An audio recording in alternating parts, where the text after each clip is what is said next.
નમસ્તે દર્શક મિત્રો, હું શ્રુતિ મોજીદ્રા સ્પીડ ન્યૂઝ 17 માં તમારું સ્વાગત કરું છું. તો જોઈએ આજના મુખ્ય સમાચાર. સુરતના પાંડેસરામાં 28 વર્ષીય યુવકનું હાર્ટ એટેકથી મોત.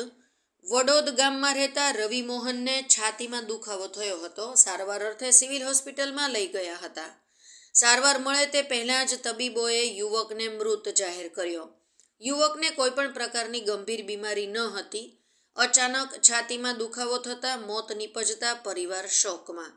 પાંડેસરામાં પોલીસે મૃતદેહ પીએમ અર્થે મોકલી કાર્યવાહી હાથ ધરી.